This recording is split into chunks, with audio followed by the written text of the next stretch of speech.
My stepmother raised her glass and said, "That's all you deserve, Jolie." Her voice sliced clean through the music, and the whole room laughed, everyone but me. My father just smiled at her like it was part of the show. I sat there, hands steady, the USB in my pocket burning against my leg. They had no idea what I'd brought with me or what I was about to do. One truth strong enough to shatter everything they'd built. Before we get into it, tap like and tell me where you're watching from. Have you ever stayed quiet just to keep the peace, even when you knew the truth could end it all? People like to say every family has secrets. Ours didn't bother hiding them, they just called them tradition. My father, Gregory Foster, built his company from scratch. In his world, everything had to look perfect. The house, the dinners, even the smiles.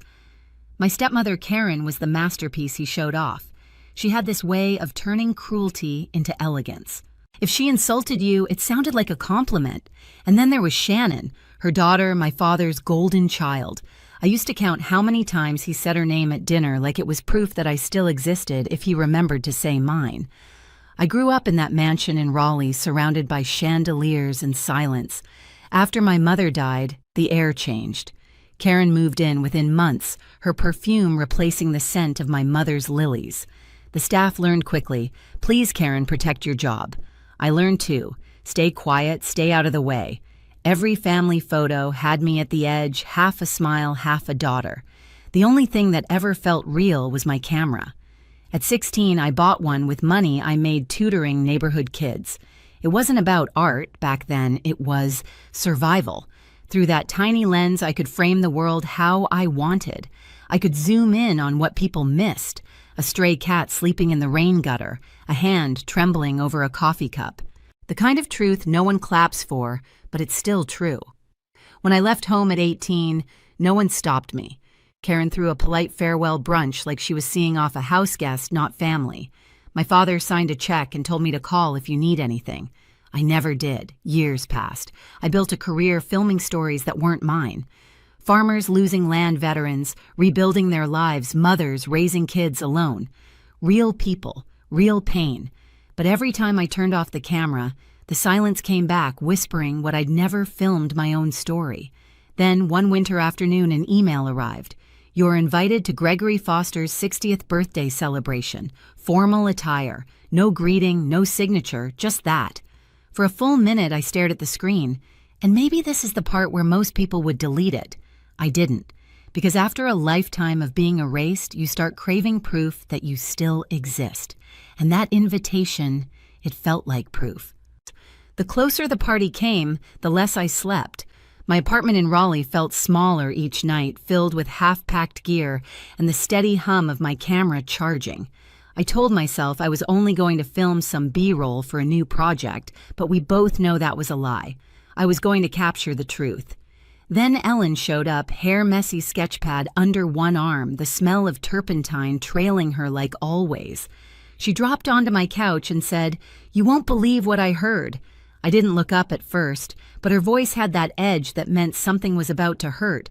"Shannon was at the cafe downtown," she said. "Talking to some guy, Kyle, I think. She said Dad won't suspect a thing once the papers are signed."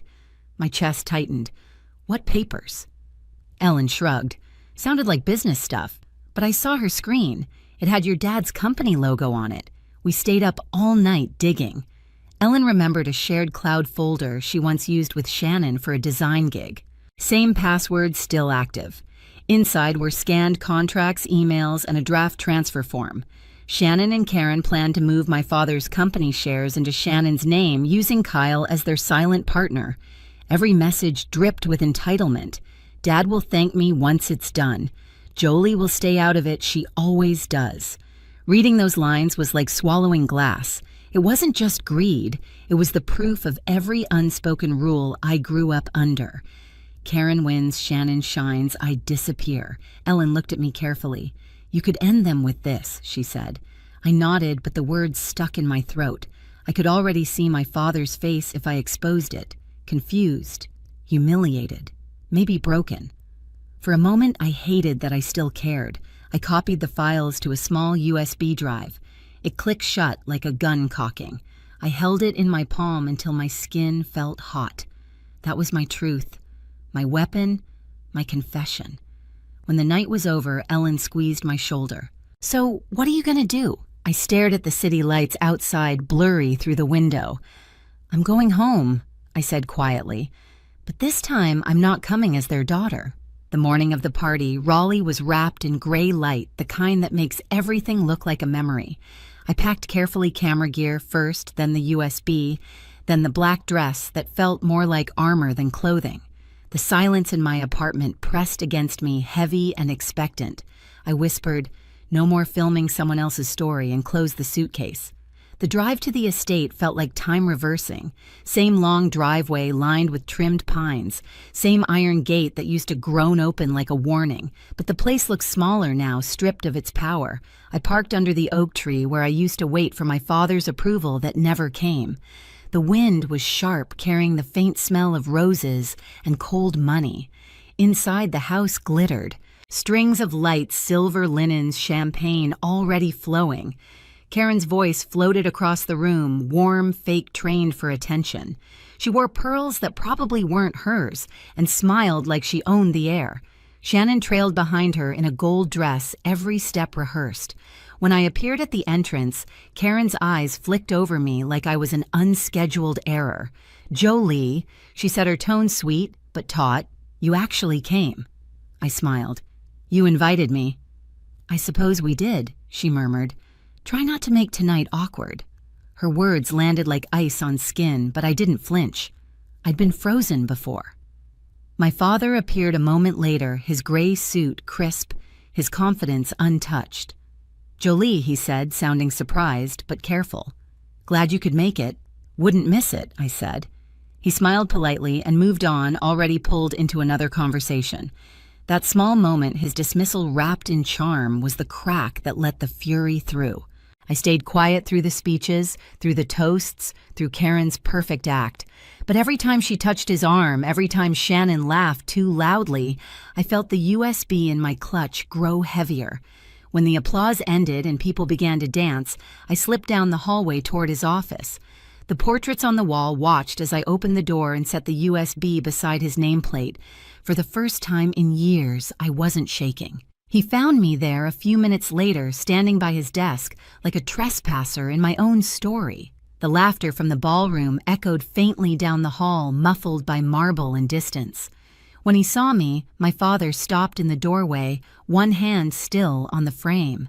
"Jolie," he said softly, as if saying my name might break something fragile.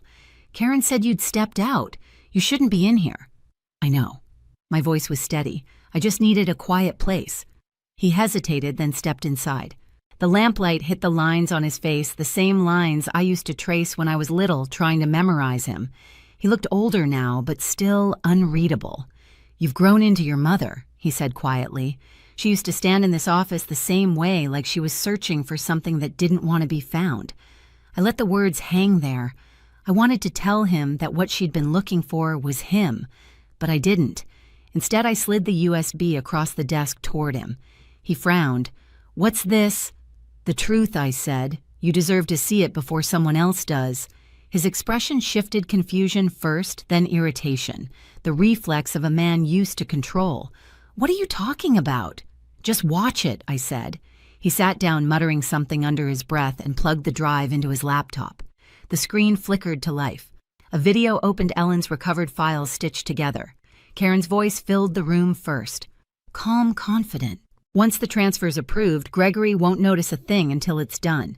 Then Shannon laughing. "He'll probably thank us. Dad loves being the hero." And Kyle's voice. "You're sure no one else has access to the files?" Karen again, smooth as glass. "Only us. Jolie doesn't even know where the company keeps its books. She's too busy chasing broken people with her little camera." I didn't look at my father. I watched the reflection of the screen in his glasses, the moment recognition hit him, the way his mouth parted just slightly. The illusion cracked. When the recording ended, the only sound left was the soft jazz leaking through the walls. He stayed very still, then whispered, "Dear God." I took a breath. "You always told me truth mattered. That integrity was everything. But you never asked if that included your own home."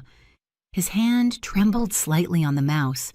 "You could have humiliated us tonight," he said, voice low. Why didn't you? Because I wasn't trying to destroy you, I said. I just wanted you to see me. He looked up, then really looked. It felt like a foreign language we were both learning in real time. He reached across the desk, slow, unsure, and set his hand over mine.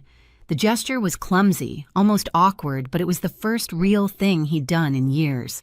I see you now, he said. Something inside me, tight and old, broke. Not in pain, but release. We stood there for a long moment, the air between us heavy with everything unspoken. Then quietly, he closed the laptop, picked up the USB, and said, "Stay here." When he left the office, I followed a few steps behind, far enough to stay unseen. He walked through the corridor and into the main hall.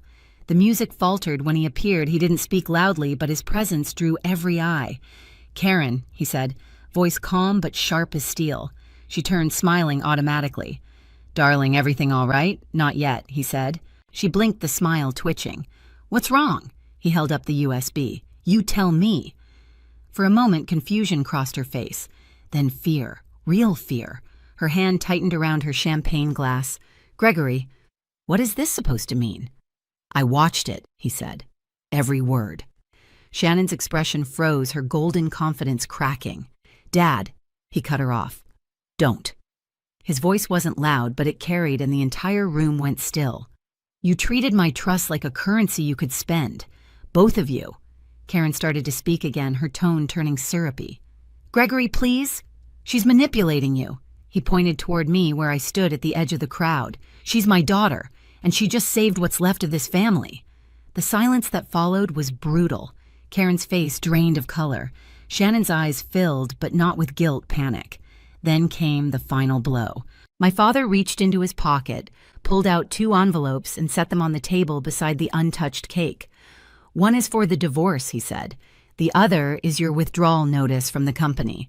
You'll both need to find another place." Karen's voice cracked for the first time. "You're choosing her over us." He shook his head. "I'm choosing honesty." I didn't move, didn't gloat. I just watched as the empire they'd built on charm and deceit folded in on itself. The guests shifted uncomfortably, pretending to sip their drinks, unsure whether to stay or flee. Karen's eyes found mine, then sharp, pleading, desperate. The same eyes that once made me feel small, but not this time.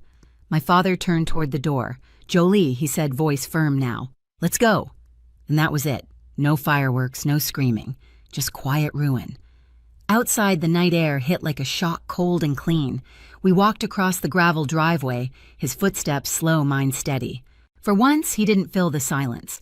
Halfway to the car, he said softly, "I used to think protecting people from pain was love." He paused, eyes on the dark sky. Turns out it was just avoiding the truth. I didn't answer. There was nothing to add. We drove away from the estate without looking back. Behind us, the lights of the mansion blurred into the distance, a glittering lie fading into darkness. For the first time in years, I felt lighter. Justice didn't roar that night. It whispered. It walked quietly beside me in the dark, hand in hand with peace. 3 months passed before I saw him again. The mansion had been sold quietly, no announcements, no farewells, just an empty driveway and a for sale sign swinging in the wind. My father rented a small cabin by the lake, far from the noise, where the mornings smelled like pine, and the air carried nothing but the sound of water lapping at the dock. When I arrived, he was on the porch, coffee mug in hand, wearing a faded sweatshirt instead of a suit. "You found it," he said. I followed the silence, I replied, and it made him smile, soft, unguarded. We didn't talk about Karen or Shannon. We didn't need to. The quiet between us had changed. It wasn't made of fear anymore. It was made of peace. He brewed another cup, poured it for me, and we sat watching the light move across the lake. The same man who once measured life by quarterly reports now watched ducks drift by like it was enough. A few weeks later, he called to tell me he'd watched my latest documentary, the one about daughters who grew up unseen, who found their voices too late and used them anyway. It hurt, he admitted, but I'm proud of you. You had the courage. I didn't. That night, I stood on my balcony, overlooking the city lights, and felt something loosen in my chest. The frost that had followed me for decades was finally melting. I kept filming stories of women like me, stories of quiet revolutions. The first screening sold out a small theater downtown. When the credits rolled, people stood to clap, and I spotted him in the back row wiping his eyes. For years, I chased a kind of love that demanded silence. Now I knew better. Real love listens even when the truth hurts. I used to think revenge meant fire something loud, final, destructive. But standing there after the screening, watching strangers hug each other and whisper "me too," I realized it could look like light instead. Quiet, steady, unapologetic. That night, I packed my camera bag for the next trip. The same bag that once carried proof of betrayal now held stories waiting to be told. I glanced at the old USB drive resting on my shelf, the metal dulled from touch. I didn't keep it as a weapon anymore. I kept it as a reminder, truth doesn't need to scream, it just needs to survive.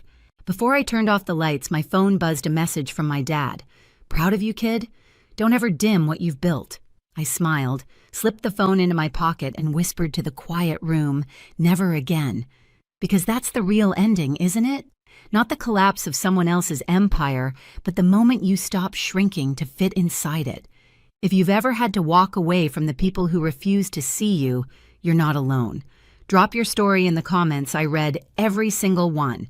And hit subscribe if you believe, like I do, that silence can be broken and truth, no matter how quiet, always finds its voice.